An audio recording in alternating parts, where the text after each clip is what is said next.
Olha, hoje a gente vai mergulhar numa das maiores histórias de toda a evolução. É uma saga, uma verdadeira epopeia de como a vida, que nasceu e viveu por eras na água, simplesmente ousou conquistar os continentes. Imagina só, por bilhões de anos, a vida inteira do planeta floresceu, mas só debaixo d'água, na segurança dos oceanos. Enquanto isso, em terra firme, nada. Era uma fronteira silenciosa, completamente hostil, vazia mesmo. Foi bem ali, sabe, na beiradinha, naquelas margens úmidas, que os primeiríssimos pioneiros, umas algas verdes bem antigas, começaram a testar os limites. E foi esse pequeno passo que deu início a uma das transformações mais profundas da história do nosso planeta. Só que esse mundo novo era uma faca de dois gumes. Oferecia recompensas assim incríveis, mas ao mesmo tempo apresentava desafios que eram simplesmente letais. Pensa bem. De um lado, a terra firme era um verdadeiro paraíso. Tinha luz solar de sobra e muito mais dióxido de carbono disponível no ar. Mas, do outro lado, era um deserto perigosíssimo. Um lugar onde qualquer ser vivo podia simplesmente secar até morrer ou desmoronar sob o próprio peso. Então, o primeiro grande problema, o mais mortal de todos, era esse. Como é que se sobrevive fora d'água sem virar pó? Como não secar completamente? A solução da natureza foi, acredite, uma armadura. A evolução da cutícula, que é basicamente uma camada de cera, tipo uma capa impermeável, foi uma inovação simplesmente genial. Ela selou a água, que era preciosa, dentro do corpo da planta, protegendo ela do ar seco lá fora. Só que aí, resolveu um problema, acabou criando outro, em um bem urgente. Se a planta estava toda selada para não perder água, como é que ela ia respirar? A cutícula bloqueava a saída de água, sim, mas também impedia a entrada do dióxido de carbono, que é essencial para a fotossíntese. A resposta para isso foram os estômatos. Pensa neles como portõezinhos super inteligentes na superfície da planta, que abrem e fecham na hora certa. Esse sistema de respiração foi a chave.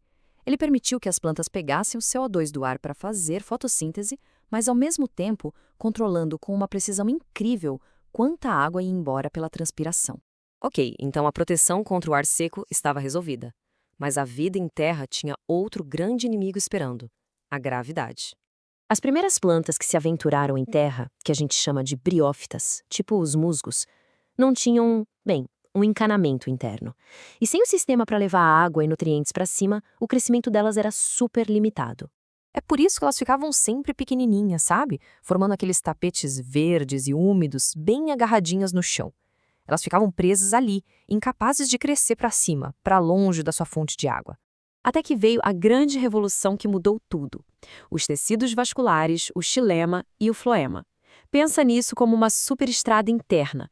O xilema era tipo a tubulação que puxava a água e os minerais lá das raízes para cima.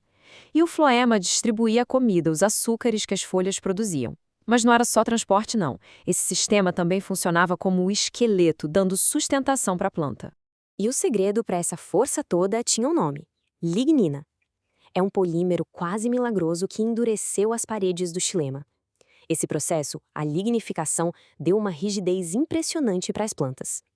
Foi a lignina que permitiu que elas finalmente desafiassem a gravidade, crescessem para cima e, eventualmente, construíssem as primeiras florestas do planeta. Claro, para sustentar essas novas estruturas verticais, esses prédios vegetais, as plantas precisavam de uma base forte, de âncoras. Foi aí que evoluíram as raízes de verdade.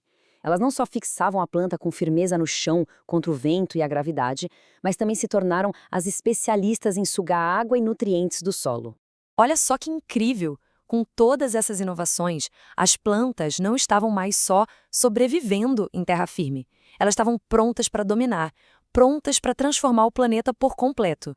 Mas mesmo com todo esse arsenal, ainda faltava uma última barreira para quebrar: a dependência da água para se reproduzir. Esse era um desafio que as primeiras plantas com vasos, as pteridófitas, ainda enfrentavam. Mas isso já é assunto para a nossa próxima análise. Então, vamos só recapitular esse kit de ferramentas espetacular para a vida terrestre. A gente tem a cutícula, o escudo impermeável, os estômatos, os poros para respirar sem secar, os tecidos vasculares, xilema e floema, para transporte e suporte, a lignina, que é o material que deu rigidez para crescer para cima, e, claro, as raízes, para ancorar e absorver água. Uau!